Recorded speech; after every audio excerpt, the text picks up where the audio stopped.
ဓမ္မကဝေတီဘီပတ်ဝန်းပြည်စုကြမယ်ဓမ္မမိတ်ဆွေများအားလုံးမင်္ဂလာပါလို့နှုတ်ခွန်းဆက်ပါတယ်။ဒီပြုစုထားတဲ့ PowerPoint ကတော့ဒါမိလိန်နာပညာရဲ့ Day 6ပဲဖြစ်ပါတယ်။ပြီးခဲ့တဲ့ Day 5အထိကပဋိသန္ဓေနဲ့ဆက်ပြီးတော့မေခွန်း10ခုကိုလေ့လာခဲ့ကြပြီဖြစ်ပါတယ်။ဒီ Day 6မှာတော့ဒါအခန်း1ဖြစ်တဲ့အခန်းနံပါတ်4ပေါ့အခန်းနံပါတ်4ဉာဏ်ပညာအခန်းကိုလေ့လာကြမှာဖြစ်ပါတယ်။တော့ဉာဏ်ပညာအခန်းမှာဆိုရင်မေခွန်းနံပါတ်19နဲ့မေခွန်းနံပါတ်69ကိုလေ့လာကြမှာဖြစ်ပါတယ်။အဲဒီမှာပထမဦးဆုံးအနေနဲ့မေခွန်းနံပါတ်19ကညာနာပညာဆိုပြီးတော့ဒီမှာပညာနှစ်ခုပေါ့ရှေ့ကညအကြီးရယ်အနောက်ကညအသေးလေးရယ်ပေါ့နော်ပညာပေါ့နောက်ကကြတော့ညာနာဆိုတာဉာဏ်ရှေ့ကပညာဆိုတာပညာအနောက်ကပညာဆိုတာကမေခွန်းတနည်းအားဖြင့်ပု္ပ္ပာဆိုပြီးတော့ဖြစ်ပါတယ်အဲ့တော့အဲ့ဒီမေခွန်းနံပါတ်ဒါ19ရဲ့အောက်မှာမေခွန်းငယ်9ခုရှိပါတယ်အဲ့ဒီမေခွန်းငယ်9ခုကိုမိမိတို့အနေနဲ့ဒါတည်တည်ချာချာလေးမှတ်သားထားကြဖို့လိုပါတယ်ပထမဆုံးနံပါတ်1အနေနဲ့အဲ့ဒါမိလိန်နာမင်းကြီးကနေပြီးတော့ရှင်နာဂဒေနာကိုဉာဏ်ဖြစ်တဲ့ပုဂ္ဂိုလ်မှာတဲ့ပညာဖြစ်သလားဆိုတော့ရှင်နာဂဒေနာကနေဉာဏ်ဖြစ်သည့်ပုဂ္ဂိုလ်မှာပညာဖြစ်ပါတယ်ဆိုပြီးတော့ပြန်ပြေပါတယ်အဲ့တော့မေခွန်းနံပါတ်2ကိုဆက်မေးတယ်ပေါ့နော်ဟောက်ကမေခွန်းလေးကိုဆက်မေးတယ်ဉာဏ်ဒီပင်လျင်ပညာလားဆိုတော့မှန်တယ်တဲ့မှန်ပါတယ်ပေါ့ဟုတ်ပါတယ်ဉာဏ်ဒီပင်လျင်ပညာဖြစ်တယ်ဆိုပြီးတော့ပြန်ပြေပါတယ်ညမှာအာမမဟာရာဇဆိုအာမဆိုဟုတ်ပါတယ်မဟာရာဇဆိုမင်းကြီးပေါ့အဲ့တော့ဉာဏ်ဒီပင်လျင်ပညာဖြစ်တယ်ဆိုပြီးတော့ဒါမှတ်သားကြမှာဖြစ်ပါတယ်ဒီနှစ်ချက်ပေါ့ဉာဏ်ဖြစ်သည့်ပုဂ္ဂိုလ်မှာပညာဖြစ်တယ်ဉာဏ်ဒီပင်လျင်ပညာဖြစ်တယ်ဆိုပြီးတော့ဒါမေခွန်း1နဲ့2အဲ့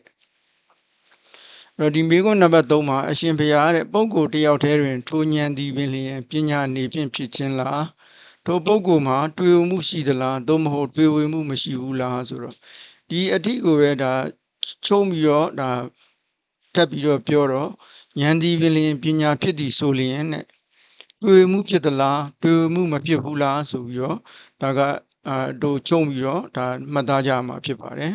ဉာဏ်ဒီပင်လျင်ပညာဖြစ်သည်ဆိုလျင်တွေ့ဝမှုဖြစ်သလားတွေ့ဝမှုမဖြစ်ဘူးလားဆိုပြီးတော့ထပ်မေးပါတယ်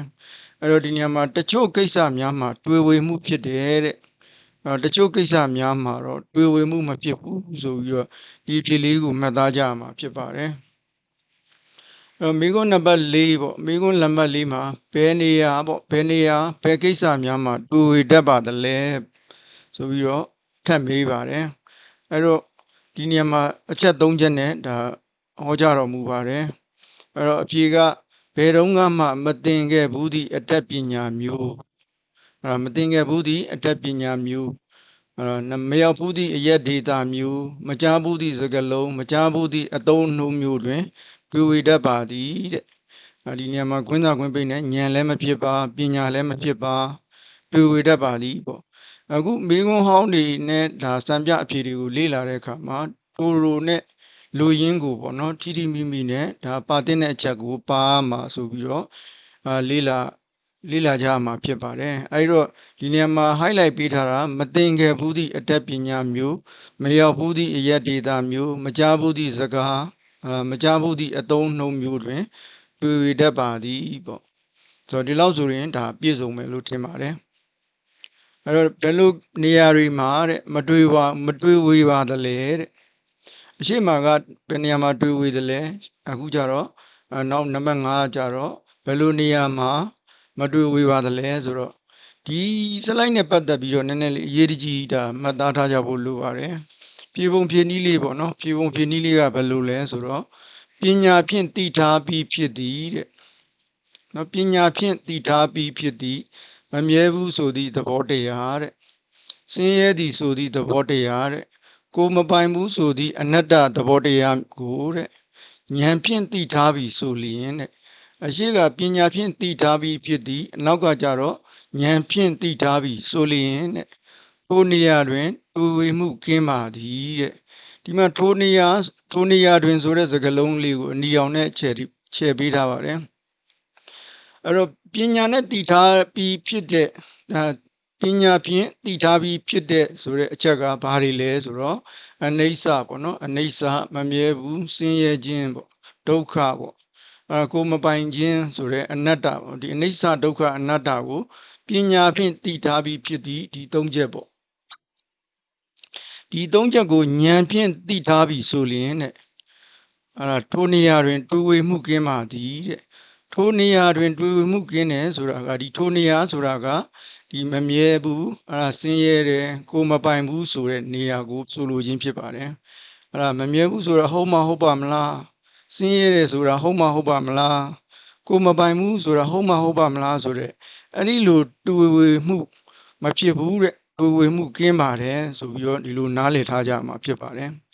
ဒါနဲ့ဆက်ပြီးတော့ဒီမှာပညာဖြင့်တည်ထားပြီးဖြစ်သည်ဉာဏ်ဖြင့်တည်ထားပြီးဆိုရင်ဒီမှာပညာကတစ်ချက်ပေါ့နော်ဉာဏ်ဖြင့်တည်ထားပြီးဆိုရင်ဆိုပြီးတော့နှစ်ချက်ပေါ့ဒါကိုပါမှာဖြစ်ပါတယ်အဲမှာအိဋ္ဌဒုက္ခအနတ္တရဲ့ပြီးတော့ထိုနေရာတွင်ဆိုတဲ့စကားလုံးကလည်းအရေးကြီးပါတယ်ဒါနဲ့ပတ်သက်ပြီးတော့နောက်မှာဒါဥပမာလေးနဲ့တခါဥပမာနဲ့ရှင်းပြပါအောင်ဆိုရေဦး၅လုံးနဲ့မိငိမ့်တက်ခြင်းဥပမာရဲ့စေးမြင့်၅မျိုးနဲ့စေးကူးခြင်းဘိန်းတော်ဆရာရဲ့စေးကူးခြင်းဥပမာရဲ့မြား၅စင်းဖြင့်ဒီရန်သူကိုခြေမုံခြင်းဥပမာဆိုဒီနေရာမှာရေအိုး၅လုံးစေးမြင့်၅မျိုးမြား၅စင်းဆိုတဲ့၅လုံး၅မျိုး၅စင်းဆိုတာဘာတွေလဲဆိုတော့တဒါရဲ့ဝရိယရဲ့တတိရဲ့တမာရိရဲ့ပညာရဲ့ဖြစ်ပါတယ်အဲဒီမှာဒီ၅မျိုးတဲ့ပေါ့ဒါတနည်းအားဖြင့်အိန္ဒြေ၅ပါးပေါ့နော်အဲ့တော့အိန္ဒြေ၅ပါးထဲမှာပညာဆိုတာပါတယ်အဲ့ဒီအိန္ဒြေ၅ပါးနဲ့ဒါအလုံးလုံးတယ်ဆိုတာကပညာဖြင့်သိတယ်ပေါ့ဒီထဲမှာပညာပါတယ်အဲ့ပညာဖြင့်သိတယ်ဘာတွေကိုသိလဲမမြဲဘူးဆိုတဲ့အနိစ္စဆင်းရဲတယ်ဆိုတဲ့ဒုက္ခကိုမပိုင်ဘူးဆိုတဲ့အနတ္တတွေကိုဒီမှာပညာဖြင့်သိတယ်အဲ့လိုအိန္ဒြေ၅ပါးဖြင့်ဒါအိန္ဒြေ၅ပါးနဲ့အားထုတ်လိုက်လို့ဒါအစစ်မြင့်သွားပြီဆိုလို့ရှိရင်ဉာဏ်ဖြစ်လာတယ်ပေါ့အဲ့တော့ဉာဏ်ဖြစ်လာပြီဆိုလို့ရှိရင်အဲ့ဒီနေရာမှာတွေးဝေမှုကင်းပါတယ်ဆိုတဲ့သဘောကိုမှတ်သားကြမှာဖြစ်ပါတယ်အဲ့တော့ဉာဏ်ဖြစ်လာပြီဆိုရင်တွေးဝေခြင်းမောဟကဘယ်ရောက်သွားသလဲတဲ့အဲ့တော့ဉာဏ်ဖြစ်လာပြီဆိုရင်အတိဉာဏ်လို့ပဲဆိုအတိဉာဏ်ပေါ့နော်အတူပါပဲအဲ့တော့အတိဉာဏ်ဖြစ်လာသည့်အချိန်တွင်မောဟသည်ဖြစ်သည့်နေရာတွင်ပင်ချုပ်သွားပါသည်တဲ့ဒီမှာသူမောဟဖြစ်တဲ့နေရာမှာပဲချုပ်သွားတယ်ပေါ့ဒါကမောဟနဲ့ပတ်သက်ပြီးတော့အဲ့တော့ထို့သောဆိုလျင်ပညာကဘယ်ရောက်သွားပါသလဲဆိုအဲ့တော့ဒီနေ့မှာထို့သောဆိုလျင်ဆိုနားလည်ရမှာကဉာဏ်ဖြစ်လာပြီဆိုလျင်ပညာကဘယ်ရောက်သွားသလဲဆိုတဲ့မေးခွန်းဖြစ်ပါတယ်အဲ့တော့ပညာကသူ့အလုပ်သူလုပ်ပြီးတော့ထိုနေရာတွင်ပင်ချုပ်သွားပါတယ်တဲ့အဲ့တော့မောဟရဲ့ချုပ်သွားပုံလေးပေါ့ဖြစ်တဲ့နေရာမှာပဲချုပ်သွားတယ်အဲ့တော့ဒီနေရာမှာတော့ဒီမှာပညာကလည်းချုပ်သွားတယ်ထိုနေရာမှာပဲချုပ်သွားတယ်ဒါပေမဲ့ပညာကကြတော့သူ့အလုပ်ကိုသူလုပ်သွားသေးတယ်ဆိုတဲ့တစ်ချက်ကိုပို့တယ်ဆိုတာကိုမှတ်ထားကြရမှာဖြစ်ပါတယ်အဲ့တော့ဒီမေးခွန်းခုနှစ်ခုကိုအချင်းချုပ်မှတ်မိနေအောင်လို့ထပ်ပြီးတော့ဒါအချင်းချုပ်လေးပြုစုထားပါတယ်ဉာဏ်ဖြစ်တဲ့ပုဂ္ဂိုလ်မှာပညာဖြစ်လာတဲ့ဉာဏ်ဖြစ်တဲ့ပုဂ္ဂိုလ်မှာပညာဖြစ်တယ်ဆိုပြီးတော့ဒါအဖြေမိကုန်းနဲ့အဖြေလေးတွေပဲဖြစ်ပါတယ်ဉာဏ်ဒီပင်လင်ပညာလားဆိုတော့မှန်ပါတယ်တဲ့ဉာဏ်ဒီပင်လင်ပညာဖြစ်ပါတယ်တဲ့အဲ့တော့ဉာဏ်ဒီပင်လင်ပညာဖြစ်လျင်ပေါ့တွေ့ဝေမှုဖြစ်သလားတွေ့ဝေမှုမဖြစ်ဘူးလားဆိုတော့တချို့ကိစ္စများမှာတွေ့ဝေမှုဖြစ်တယ်တချို့ကိစ္စများမှာတွေ့ဝေမှုမဖြစ်ဘူးတဲ့အဲ့တော့တွေ့ဝေမှုနဲ့ပတ်သက်ပြီးတော့ဆက်ပြီးတော့မေးပါတယ်ဘယ်နေရာမှာတွေ့မှုဖြစ်လဲတဲ့မသင်ခဲ့ဘူးတဲ့အတတ်ပညာမရောက်ဘူးတဲ့ရက်ဒေတာစကားလုံးပေါ့နော်မသိသေးတဲ့စကားလုံးအသုံးနှုန်းတွေနဲ့ပတ်သက်ပြီးတော့တွေ့မှုဖြစ်တယ်ဆိုပြီးတော့ဒါဖြေဆိုပါတယ်အဲ့တော့ဘယ်နေရာမှာတွေ့မှုမဖြစ်လဲဆိုတော့ပညာဖြင့်သိပြီးဖြစ်တဲ့အိဋ္ဌဒုက္ခအနတ္တကိုဉာဏ်ဖြင့်သိပြီဆိုလျင်ထိုနေရာတွင်တွေ့မှုမဖြစ်ပါဆိုပြီးတော့ဖြေဆိုပါတယ်အဲ့တော့ဉာဏ်ဖြစ်လျင်နဲ့မောဟကဘယ်ရောက်သွားသလဲဆိုတော့ဖြစ်သည့်နေရာတွင်ချုပ်သွားပါသည်ပေါ့အဲ့တော့ဉာဏ်ဖြစ်လျင်ပေါ့ပညာကဘယ်ရောက်သွားသလဲဆိုတော့ပညာကသူ့လုပ်ပြီးတော့ထိုနေရာ၌ပင်ချုပ်သွားပါသည်ဆိုပြီးတော့ဒါအချင်းချုပ်လေးတစ်ခါထပ်ပြီးတော့မှတ်ထားဖို့အတွက်ပြုစုပေးထားခြင်းဖြစ်ပါတယ်အဲ့တော့ပညာကသူ့လုပ်ပြီးတော့ထိုနေရာ၌ပင်ချုပ်သွားခြင်းဥပမာများဆိုပြီးတော့ဥပမာအဲ့တော့မိလိန်နာမင်းကြီးနဲ့ရှင်နာဂဒေနာတို့ရဲ့ဥပမာက၄ချက်ပေါ့ဒါဆရာတော်ဘုရားကြီးကတစ်ချက်ထည့်ပြီးတော့ဥပမာထည့်ပြီးတော့ဟောကြားတော်မူပါတယ်အဲဒီတော့ စုစုပေါင်းဥပမာ5မျိုးကိုမှတ်သားကြမှာဖြစ်ပါတယ်နံပါတ်1ဥပမာကကြတော့ညအခါမှာမိထုံးမိစာရေးတယ်တဲ့စာရေးပြီးတော့မိငိမ့်တက်တော်လဲရေးထားသည့်စာများပျောက်မသွားခြင်းဥပမာကနံပါတ်1ပေါ့အတတ်ပညာကိုတဲ့အစင်းလိုက်သင်ယူပြီးသည့်အခါတဲ့သင်ယူပြီးတဲ့စာတွေမေ့သွားတော့လဲအရေးချင်းကကြံနေတယ်ဆိုတဲ့ဥပမာရယ်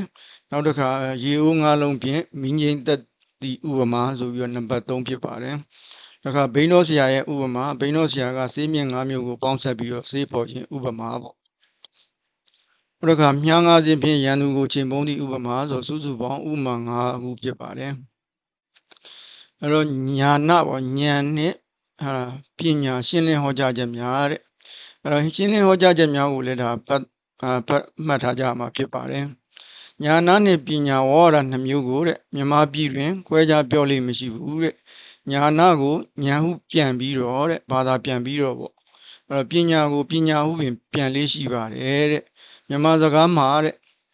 ဉာဏ်ပညာဟုတွဲပြီးသုံးသဖြင့်တဲ့ဉာဏ်သည်လည်းအတိပညာသည်လည်းအတိဟု၍ကွဲပြားခြားနားမှုမရှိတကယ်သို့ဖြစ်နေပါသည်တဲ့ဒါကကွဲပြားခြားနားမှုမရှိတဲ့သဘောကိုဟောကြားခြင်းဖြစ်ပါတယ်မိလိန်နာပညာကျမ်းမှာတော့တဲ့ဉာဏ်ပညာကိုတဲ့ညာနာနှင့်ပညာဟုခွဲပြီးတော့ဖော်ပြထားပါတယ်တဲ့အင်္ဂလိပ်ဘာသာမှာတော့တဲ့ညာနာကို knowledge လို့ခေါ်ပြီးတော့ပညာကိုတော့ wisdom လို့ခွဲပြီးတော့သုံးပါတယ်တဲ့အဲ့တော့မိဂုံးရဲ့သဘာဝလေးကိုထပ်ပြီးတော့ဟောကြားပါတယ်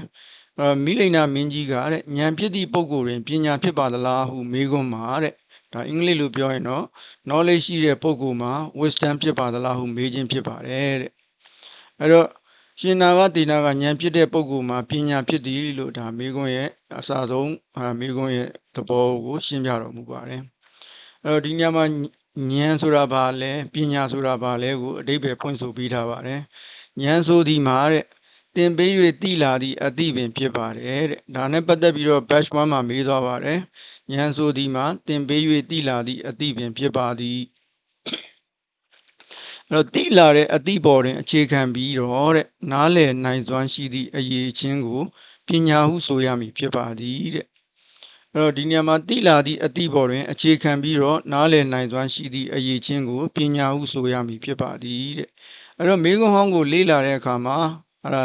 ဒီလိုမျိုးမဟုတ်ဘဲနဲ့ဒီလိုမျိုးဒီတိလာတဲ့ချက်ပေါ်မှာလေ့ကျင့်ပြီးတော့ဒါဟိုနည်းဖြစ်ပြီးတော့ဒါပညာလို့ဒါဖြေဆိုထားတာကိုလည်းလေ့လာနိုင်ပါတယ်အဲ့တော့ဉာဏ်ဒီပင်လင်ပညာဖြစ်သည်ဟုအဖြေမှာတဲ့တိုးတက်ဖြစ်ပေါ်လာမှုကိုအကြောင်းပြုပြီးတော့ဆိုခြင်းဖြစ်ပါတယ်ဆိုတော့ကိုရှင်းလင်းဟောကြားထားပါတယ်ဒါကတော့ batch 1မှာမေးတဲ့မေးခွန်းပဲဖြစ်ပါတယ်တွေ့ဝေမှုမောဟဆိုဒီမှာပဲနည်းတဲ့တွေ့ဝေမှုတနည်းအားဖြင့်မောဟပေါ့မောဟဆိုဒီမှာတဲ့လှုပ်တဲ့သည်နဲ့မလှုပ်တဲ့သည်ကိုမသိပါတဲ့အမှားနဲ့အမှန်ကိုမသိနိုင်ပါတဲ့အဲ့တော့မသိတာကနှစ်ချက်လှုပ်တဲ့နာနဲ့မလှုပ်တဲ့နာကိုမသိဘူးအမှားနဲ့အမှန်ကိုမသိဘူးပေါ့အဲ့တော့နံပါတ်3တစ်ချက်အနေနဲ့မသိယုံတယ်မကပဲနဲ့တဲ့အမှားကိုအမှန်ထင်တယ်တဲ့အမှန်ကိုအမှားထင်တယ်တဲ့မလှုပ်တဲ့နာကိုလှုပ်တဲ့တယ်လို့ထင်တယ်တဲ့လှုပ်တဲ့နာကိုမလှုပ်တဲ့ဘူးလို့ထင်တယ်တဲ့၎င်းကိုတွေ့ဝေသည်ဟုခေါ်ပါတယ်ဆိုပြီးတော့မောဟရဲ့အဓိပ္ပာယ်ကိုပွင့်ဆိုထားပါတယ်ဒါနဲ့ပတ်သက်ပြီးတော့မောဟနဲ့ပတ်သက်ပြီးတော့လည်းရှေ့မှာလေ့လာခဲ့ကြပြီးဖြစ်ပါတယ်အဲ့တော့ဉာဏ်ဒီပင်ပညာဟုဆိုတာကတဲ့တွေ့မှုဖြစ်ပါသလားပေါ့နော်တွေ့မှုမဖြစ်ဘူးလားဆိုတဲ့မေးခွန်းကိုအဲ့တော့တချို့ကိစ္စများမှာတွေ့ဝေတယ်တချို့ကိစ္စများမှာမတွေ့ဝေဘူးလို့ပြန်ဖြေပါတယ်အဲ့တော့ဒီမှာမြည်သည့်နေရာအဓိကကတော့မြည်သည့်နေရာမြည်သည့်ကိစ္စများတွင်တွေ့ဝေမှုဖြစ်ပါသလဲဆိုတော့မြည်သည့်အခါကမှမတင်ဘူးသည့်အတတ်ပညာမျိုးတွင်ဉာဏ်လည်းမဖြစ်ပါပညာလည်းမဖြစ်ပါတွေ့ဝေတတ်ပါသည်တဲ့အဲ့တော့အရှိမတော့အချင်းချုပ်အနေနဲ့ပြောခဲ့ပါတယ်ဟလားဒီမတင်ဘူးတဲ့အတတ်ပညာမရောက်ဘူးတဲ့ဒေတာဒါလေးတွေပဲကောက်ပြီးတော့ဖြေမယ်ဆိုရင်လည်းကိုယ့်ဖြေကထိထိရောက်ရောက်ဖြစ်တယ်ဆိုရင်အမှတ်ပြရမှာဖြစ်ပါတယ်မြည်သည့်အခါကမှတဲ့မရောက်ဘူးသည့်နေရာတွင်လည်းအတွေ့အကြုံမရှိသည့်အတွက်ကြောင့်ဉာဏ်လည်းမဖြစ်ဘူးပညာလည်းမဖြစ်ဘူးတွေ့ဝေတတ်ပါတယ်တဲ့အဲ့တော့မကြားဘူးသည့်စကားလုံးမကြားဘူးသည့်အမည်နာမပေါ့မကြားဘူးသည့်အသုံးအနှုံပေါ့နှစ်ပတ်သက်၍လေတဲ့တွေ့ဝေတတ်ပါတယ်တဲ့ဒါနဲ့ပတ်သက်ပြီးတော့ရှင်းလင်းထားတာကအင်္ဂလိပ်ဝေါ်ဟာရာကိုမသိတဲ့ပုဂ္ဂိုလ်တယောက်ရဲ့ရှေ့မှာတဲ့အင်္ဂလိပ်လိုပြောနေတယ်ဟုတ်လားမကြားဘူးသည့်အကြောင်းအရာတစ်ခုကိုပြောနေမယ်ဆိုရင်အဲ့ပုဂ္ဂိုလ်ကနားလည်မှာမဟုတ်ဘူးဒါတွေ့ဝေတဲ့သဘောကိုဟောကြားခြင်းဖြစ်ပါတယ် အဲ့တော့ဘယ်လိုနေရာမှာမတွေ့ဝေပါသနည်းဆိုရှေ့မှာလည်းဖြေခဲ့ပြီးဖြစ်ပါတယ်ပညာဖြင့်တည်ထားပြီးဖြစ်သည်မမြဲဘူးဆိုသည့်သဘောတရားဆင်းရဲသည်ဆိုသည့်သဘောတရားကိုမပိုင်ဘူးဆိုသည့်အနတ္တသဘောတရားကိုတဲ့ဉာဏ်ဖြင့်တည်ထားပြီးဆိုရင်ထိုနေရာတွင်တွေ့ဝေမှုကင်းပါတယ်တဲ့အရှိမှလည်းရှင်းခဲ့ပြီးဖြစ်တော့တက်ပြီးတော့မရှင်းတော့ပါဘူးအတိညာဖြစ်လာလျင်တဲ့တွေ့ဝေခြင်းမောဟသည်မြည်သို့ရောက်သွားပါသနည်းတဲ့ဥပမာနှင့်တကွဖြေဆိုပါတဲ့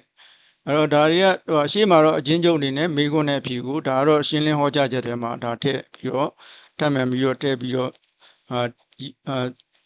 ရေးပြထားခြင်းဖြစ်ပါတယ်အဲ့တော့အတိညာဖြစ်သည့်အချိန်နဲ့တွေ့ဝေခြင်းမောဟသည်ဖြစ်သည့်နေရာတွင်ချုပ်သွားပါသည်ဒီတစ်ကြောင်းမှတ်ထိုင်ရပါတယ်အဲ့တော့ရှင်းလင်းချက်တွေပေါ့တွေ့ဝေမှုဆိုသည့်မောဟသည်မြည်သည့်နေရာကိုမှရောက်သွားခြင်းမဟုတ်ပါတဲ့ထိုနေရာတွင်ပင်ပျောက်ကွယ်သွားခြင်းဖြစ်ပါတယ်ဆိုတော့ဒါကတော့တွေ့ဝေခြင်းမောဟကဘယ်နေရာရောက်သွားတယ်လဲဆိုတော့ရှေ့ပိုင်းပေါ့နော်ဥပမာနဲ့တကွဖြေဆိုပါဆိုဥပမာကိုကိုကရေးပေးရတော့မယ်ဒီနေရာမှာဥပမာလေးကိုခေါင်းစဉ်တက်ပေးထားပါတယ်ဖြေဆိုတဲ့အခါမှာတော့ဒါခေါင်းစဉ်တက်စရာတော့ဒါခေါင်းစဉ်တက်စရာမလိုပါဘူးပေါ့အဲ့တော့ဥပမာတဲ့မှောင်နေသည့်အိမ်ထဲမှာ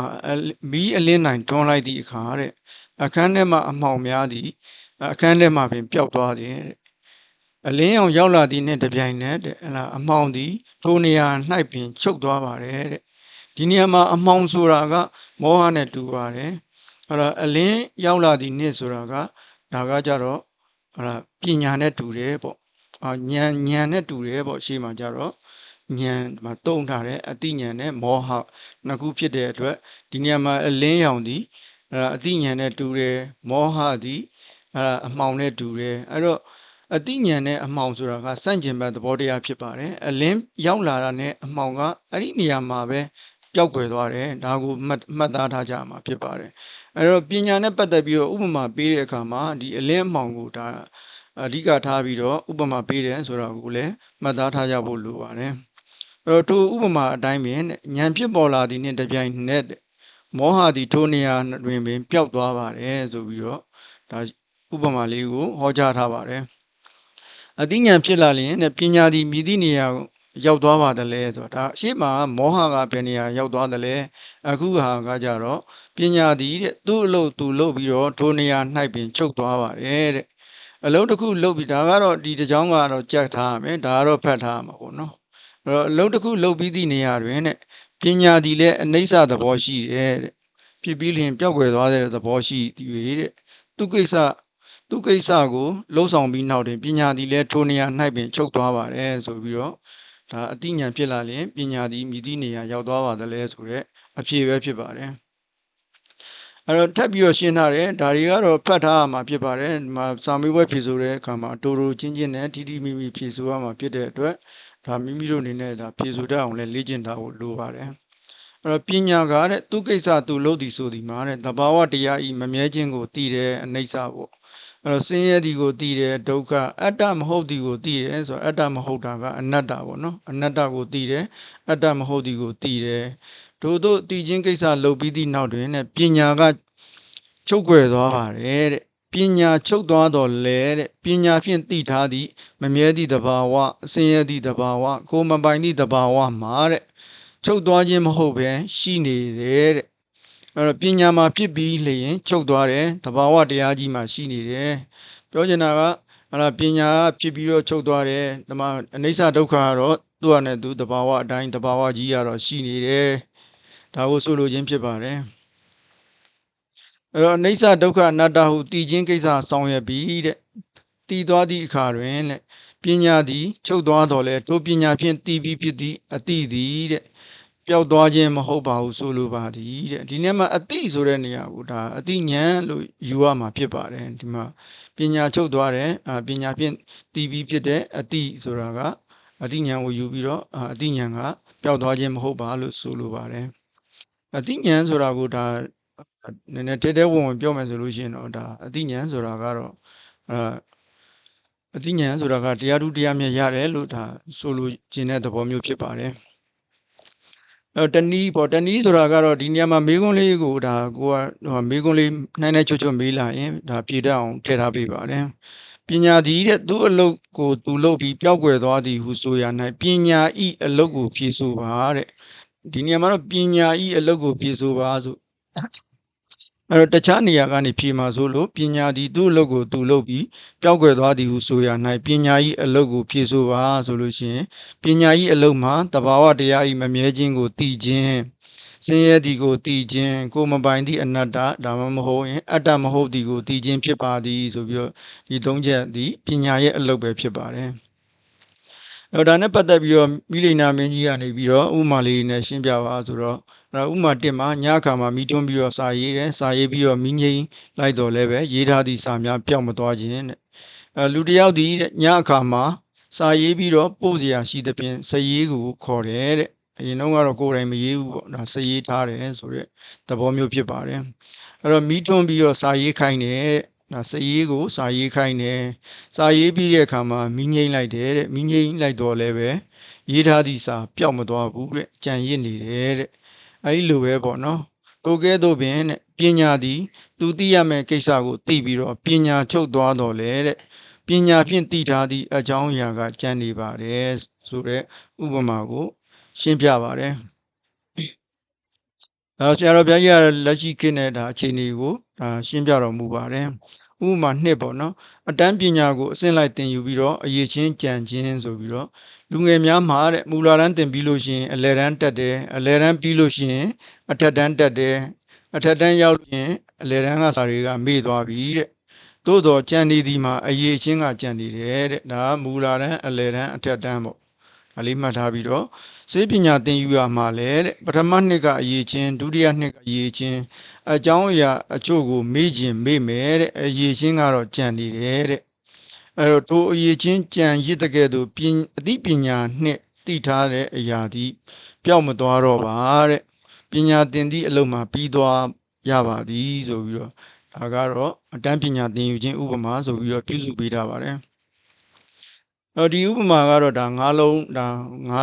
၅မျိုးစိတ်မြင့်၅မျိုးအခါမြ၅စင်းဆိုတဲ့ထဲကနေပြီးတော့ပထမဆုံးဖြစ်တဲ့ဒါဥပမာ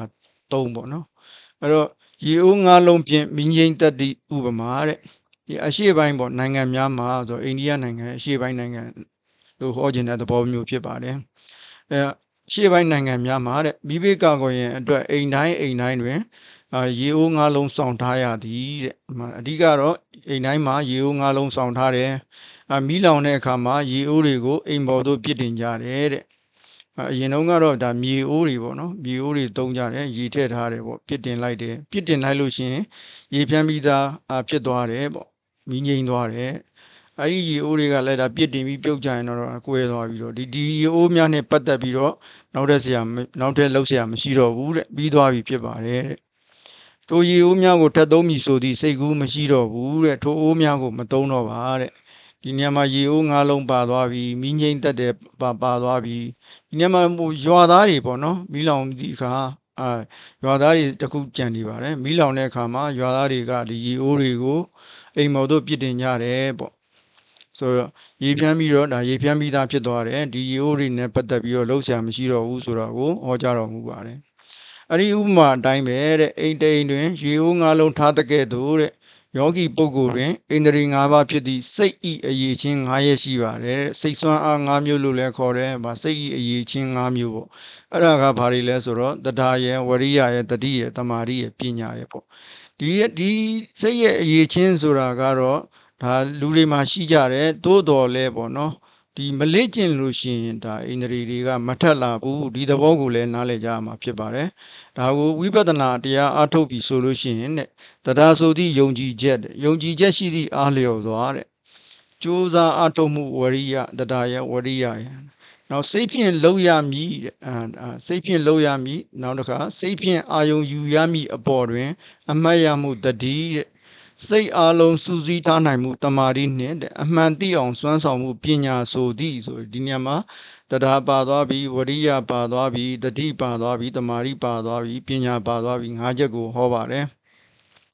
အမှန်သိအောင်စွမ်းဆောင်မှုပညာဆိုသည်တဲ့ ruling faculty လို့ခေါ်တဲ့စွမ်းအားရှိသည့်သဘာဝတရားများလှုပ်ဆောင်နေကြတယ်တဲ့ဒါကတော့စွမ်းအားရှိတဲ့သဘာဝတရားဆိုတာကတော့တရားရဲ့ဝရိယရဲ့တတိရဲ့တမာတိရဲ့ပညာရဲ့လှုပ်ဆောင်နေကြတယ်